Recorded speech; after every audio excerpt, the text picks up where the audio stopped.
Local artist Joanne Gervais has been the Kingston Portrait and Figure Artists facilitator for the past 25 plus years. The artists meet every Tuesday at her studio in Glenburnie to develop their skills. Hello, Joanne. Hi, Jenny. Okay, so one of our previous models. Well, that's right. We can talk about that a little bit later. Let's start with the group. Why did you start the group and what are the objectives? We started that many years ago because I found groups were running town, they were inconsistent. So it's a bit like you play a sport or you're trying to stay in shape and you're out of it for 10 weeks, doesn't work. So I wanted to start something that was consistent, that was accepting of different levels. It wasn't just the best that are going to come, everyone is welcome. And we help everybody on our journey from the beginning artist, learning our language, to being proficient in whatever area you want to go. And also it allowed me to hire models, people I found interesting. We always find something of interesting to do with them. Also consistency, so it was always one day a week, the same format, a few short poses, a middle length pose, and then a long pose. That way everybody got a little something and was consistent, because people need to have that in their lives. A lot of people who came, it was their only time of the week that was their time, me time. So I wanted to make sure that when they showed up every week, they knew what they were going to get and they would leave satisfied each time. And they also, the same with the models. This was pretty risky for a lot of people to try something like this. Treat them with the greatest of respect. Give them some experience. So if they're young, this goes on their resume. It looks really good to have your modeling on a resume. If you've got more experience and you feel you're too old, you're too fat, you're too thin, too whatever, we welcome everyone to come in, no matter what the shape is or what they do. And we do like when people pose in what interests you. If you're a horse rider, bring your gear, talk about horses. We had a cowboy came in, he brought his saddle, his rope, he talked about what his work was.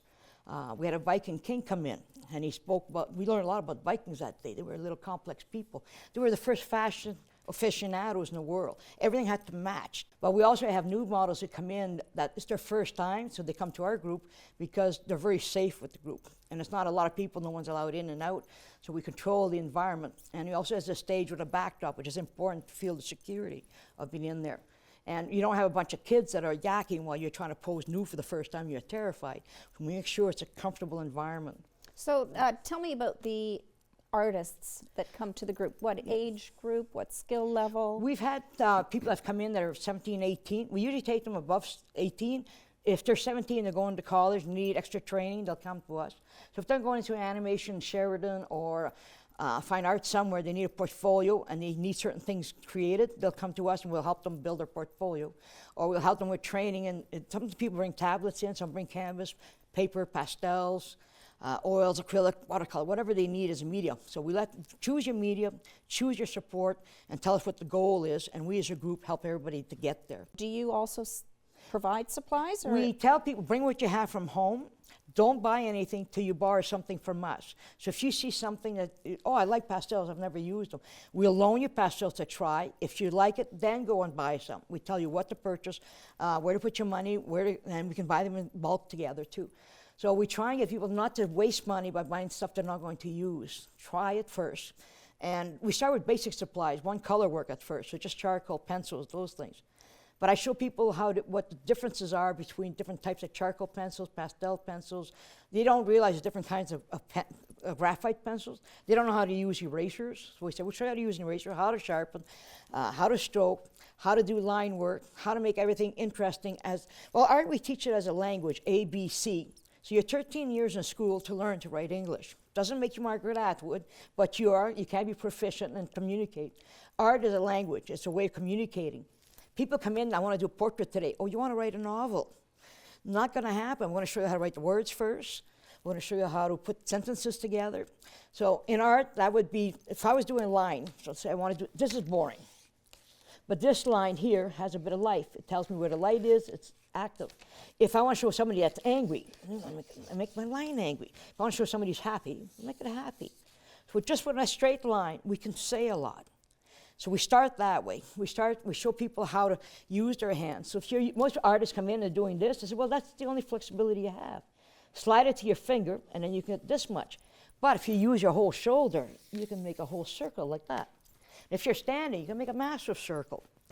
There was a story of where the Pope wanted Raphael to do a commission. He wanted him to send a portfolio over. He stood with a piece of parchment, took a pencil, made a perfect circle, gave it to him, says, give that to your Pope. And that's incredibly difficult to do unless you train on how to do it. So, and then we train people to say, okay, you're going to learn to do little spirals like this. And once you're standing, you have to get bigger. When you get good at that, make them light and then dark, and then squares. That's all about hand control. And then we say, we want you to do a 3-foot line with a ruler, and you multiple times, and take the ruler away and keep that motion going. Then we want you to do the same 3-foot, light and dark. So we get people to understand what the hand is capable of doing. So when they're ready to start doing a face, you can make the face more animated. So tell me about the actual participants, because you have participants at different skill levels, We right? have some that are very much at the beginning. We prefer if you had a little bit of basic class somewhere, or watch TV somewhere, just something that gives you a little bit of an understanding. So if I say charcoal, you know what I'm talking about. But we have people that absolutely have no idea about anything. So we show them what paper to use, what pencil to use, and how to stroke. So some begin at the very, very, very low level, and everybody's taught individually because they all come in at different stages. So some are there 10, 15 years, some are there only a few weeks. We have people that are skilled artists. They're skilled in doing very realistic work, and they want to learn to work more quickly and more loosely. So they'll come in, and we try and teach them new habits in drawing. Not everything has to look like it was a camera that took a picture of it. If somebody's playing music, he's better playing music while you play him, and we show them tricks, techniques on how to play, how to sketch somebody that's active. The trick with that is what not to see. So if somebody's doing this, all you want is this movement, that's the only movement you look for. You ignore all the rest. So when you see that movement, you sketch. When you don't see it, you do something else. Sketch another area. So let's talk about models. I was a model. You survived twice. Yes. And I have to say the most difficult part was not moving. We're better at it now as artists. Yeah, depending, I guess, on the model. But in my case, it was keeping still.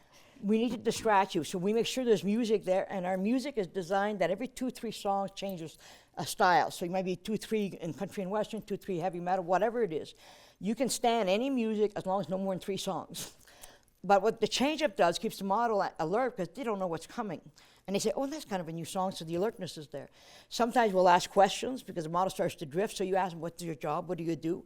That animates you right away. And sometimes we will just, you're very relaxed and you're calm. It's oh, perfect, just leave the model alone. She's sorting out her grocery list or whatever, or yoga in her head, whatever she's doing. Just leave her at peace to do that. So sometimes we animate to get the model active. Other times we leave you at peace with yourself. If somebody is interested in joining the Kingston Portrait and Figure Artists, how do they do that? They just need to contact me. It's listed on Facebook as the Kingston Portrait Figure Artists Group, or Joanne Gervais, anywhere. You can email, you can phone, you go to my website, just find a way to link in and just ask, I would like to come in as an artist, I would like to come in as a model. We book models usually 3-4 months in advance, just because we have a lot of requests. And if artists want to come in, then they're interviewed for usually a half hour, 40 minutes. The interview is for me to know who's coming. Do you fit in the group? Also to know what help you need. What are your goals? Do you want to become a better photographer, a better potter? Do you want to become a better portrait artist? If I know what they're looking for, we know how they're going to fit in and where to put them. Because we sit people at different places. So you want to learn to be watercolors, you're going to sit beside Mary, who's a watercolor artist.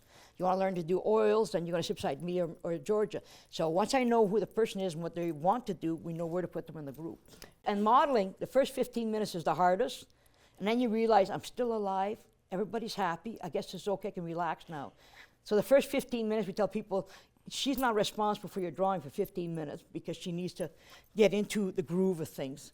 And after a while, you just relax, and then we have a nice long lunch.